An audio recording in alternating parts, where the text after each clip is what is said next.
Olá, gente bonita que gosta de histórias de crimes reais e investigação criminal.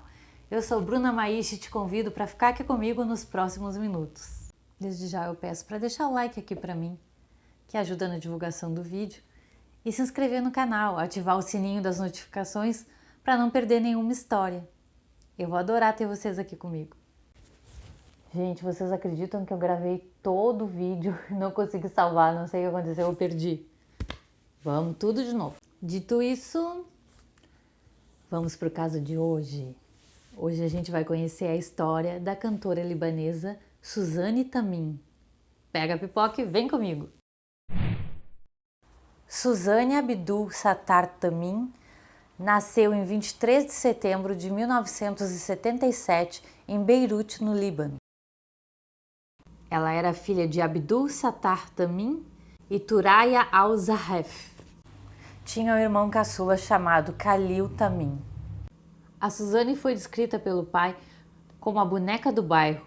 Ela cantava música religiosa para a família e amigos. Ela se tornou a rainha da beleza adolescente. Ela era cobiçada pelos homens e super protegida pela família conservadora, que era muito religiosa e muçulmana. A Suzane estava estudando na Universidade Árabe de Beirute. E ela queria muito cantar, mas o pai dela era muito superprotetor e conservador e queria que ela tivesse uma vida normal. Então ela foge e casa com um colega de faculdade. O nome dele é Ali Mouzanar. Então, em 1996, ela ganha fama no mundo árabe ao ganhar um show de talentos chamado Estúdio El Fan. Ela grava o primeiro disco e é sucesso de cara. Com ele, ela ganha o primeiro disco de ouro. Sucesso total. Mas a carreira dela foi marcada por muita polêmica na vida pessoal. Ela casou porque na cabeça dela isso libertaria ela da casa dos pais e ela poderia viver a vida que queria cantando. Mas não saiu nada como ela planejava. O marido era muito controlador e não deixava ela viver a vida que ela queria.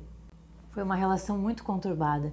Segundo o irmão da Suzane, Khalil, o marido dela era muito possessivo. Então ela resolve se separar, mas pede ajuda para a família. Então a família traz ela de volta para casa. Então esse primeiro marido, Ali, começa a brigar com a família dela porque ele não quer dar o divórcio. Segundo o pai dela, foi aí que ela começou um caminho de relacionamentos falidos. Em vez dela enfrentar os problemas, ela pulava para o próximo homem. Sempre procurando alguém que cuidasse dela, como se fosse um apoio, uma proteção. E ela nunca encontrava isso. Em 2002, ela conhece o segundo marido. Ela pede ajuda dele para se livrar daquele primeiro que não queria dar o divórcio e ele se torna empresário dela. Então, o novo marido, Adel Matuk, era produtor musical e ofereceu um contrato de 15 anos para ela. Ele levou a Suzane para Paris, para o seu clube, L'Oscar Élysée, que era um ambiente refinado de entretenimento do Oriente Médio, na França. Então, nesse ambiente, depois de 6 anos, ela lançou o seu segundo álbum, recorde de vendas, chamado Sakin Albi. Então, o segundo marido se torna possessivo e quer proibir ela de cantar. Ela não aceita, pede ajuda novamente para a família e se divorcia. Mas ele dizia até o último dia de vida da Suzane que continuava casado com ela. Em retaliação ao divórcio, o ex-marido, que era o empresário dela, cancelou todos os shows e os discos da Suzane. E ainda entrou com vários processos contra ela. Em 2013, ela viajou para os Estados Unidos e ele entrou com uma ordem judicial pedindo que ela voltasse imediatamente para o Líbano e processando ela por ter viajado sem o consentimento do marido. Em 2006, ele acusou a Suzane de roubar $350 mil dele e mandou prendê-la no Cairo pela Interpol. Mas ela foi inocentada. Essa vida pessoal conturbada da Suzane acabou atrapalhando bastante a carreira dela. Esse segundo marido queria impedir que ela se apresentasse em qualquer lugar. Mesmo ela não estando mais com ele, ele possuía os direitos porque ela tinha assinado esse contrato de 15 anos. E ele alegava quebra de contrato. No meio desse inferno que estava na vida dela, ela queria se apresentar na Síria, no Egito, e não podia porque o ex-marido proibia. Mas ela se muda para o Cairo mesmo assim, e um executivo da mídia apresenta para ela um bilionário. O nome dele era Hisham Talad Mustafa, um político egípcio. Ele era casado e tinha 3 filhos. Mustafa nasceu em 1959 em Alexandria, no Egito. Se formou em contabilidade em 1980 na Faculdade de Comércio de Alexandria.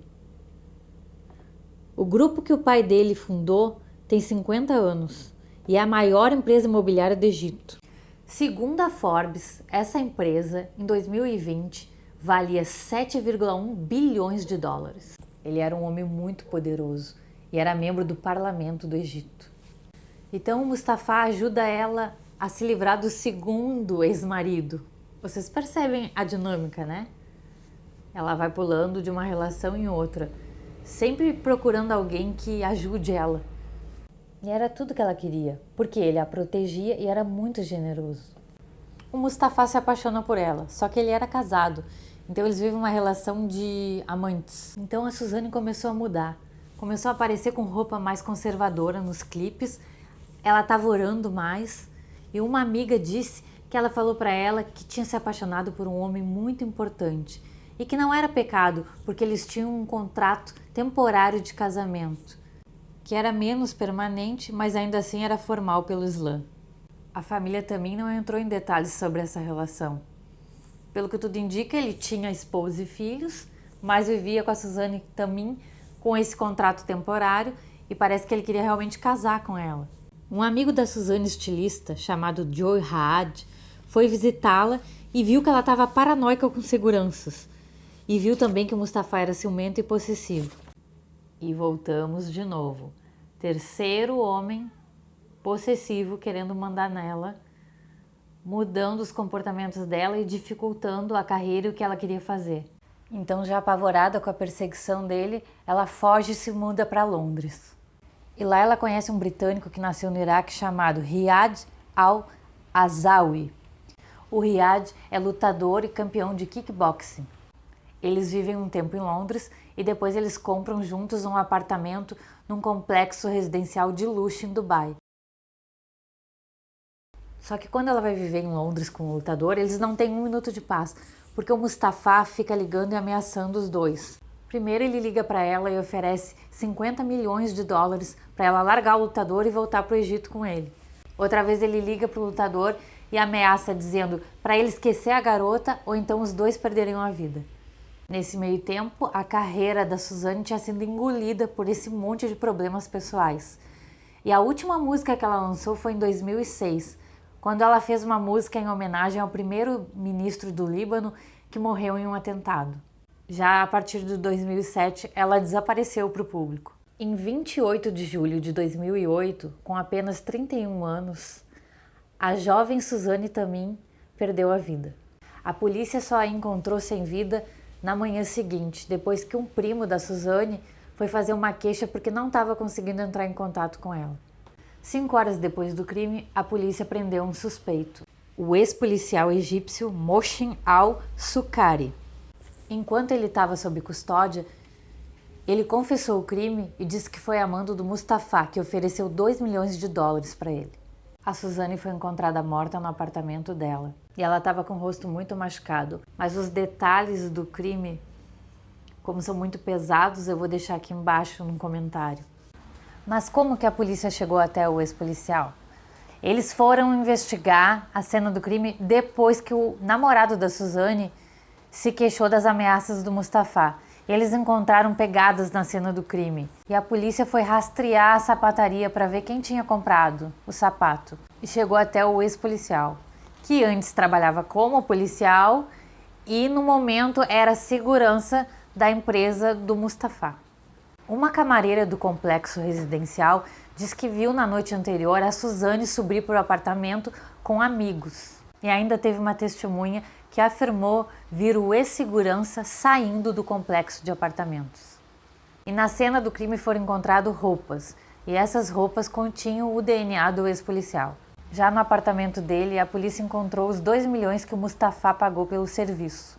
E ainda tinham outras evidências. Eram conversas telefônicas entre o mandante e o assassino. Nessas gravações, o Mustafa sugeriu que o ex-policial fizesse o serviço de um jeito que parecesse um acidente, como, por exemplo, jogar a Suzane da sacada. O Mustafa disse, ela está em Londres, é só ir lá e fazer. O Mohsin então vai a Londres e avisa o Mustafa que ela não está lá e que foi para Dubai, e vai atrás dela. Para entrar no residencial, ele finge ser um corretor de imóveis. Essa história virou manchete em todo o mundo árabe, menos no Egito, que proibiu a cobertura. Isso aconteceu depois que uma reportagem acusou um poderoso homem de negócios egípcio de ser um mandante. A censura foi total. Procuradores questionaram um jornal independente que tinha publicado a notícia e baniram a publicação. Essa história foi um escândalo no Egito, porque pessoas poderosas e influentes não costumavam serem julgadas. Então, no dia 2 de setembro de 2008, o Mustafa foi preso.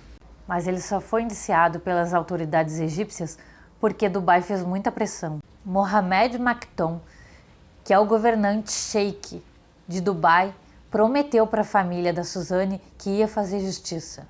Depois do crime, o pai da Suzane, Abdul, retirou a queixa civil contra o Mustafa. E perguntado, ele disse que não procedia a história de que ele tinha recebido dinheiro do Mustafa para retirar a queixa civil. Ele disse que a queixa criminal continuava e que ele iria responder o processo, o julgamento, tudo, mas que a civil ele tinha tirado porque era vontade de Deus. Esse julgamento teve muita comoção e brigas. Era um caso inédito e o Mustafa era muito próximo do presidente do Egito. No dia 21 de maio de 2009, tanto o mandante quanto o executor foram condenados à pena de morte por enforcamento. Depois deles recorrerem, em 2010, as duas sentenças foram diminuídas. A sentença do Mustafa foi reduzida para 15 anos. Em 2007, ele recebeu perdão por questão de saúde. E a pena do ex-policial foi reduzida para 25 anos. Em maio de 2020, o presidente do Egito, Abdel Fattah al-Sisi, perdoou milhares de presos, incluindo o ex-policial. O último marido da Suzane, Riyad, falou que ela não foi amante do Mustafa, que na verdade ela conheceu ele, eles tiveram uma amizade e ele se apaixonou por ela e queria obrigar ela a casar com ele. O Riyad disse que ele e a Suzane planejavam formar família, que ela não queria mais cantar profissionalmente e que quando ele estava com ela era como se vivesse num filme romântico, que foram os melhores dias da vida dele e que quando ele conseguiu finalmente ser feliz com alguém, esse sonho acabou. Em muitos países do Oriente é comum a gente ver essa tradição, né, da mulher ser vista como objeto, como propriedade do homem. E o caso da Suzane mostra uma total falta de sorte, né? Seja por religião ou questão cultural, ela procurou a vida inteira um porto seguro. A minha gata tá aqui. Filha, dá um oi pro pessoal. Essa é a Raquel.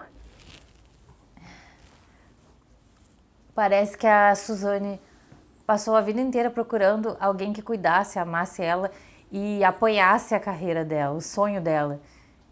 Ela tentou ser amada e só foi cobiçada.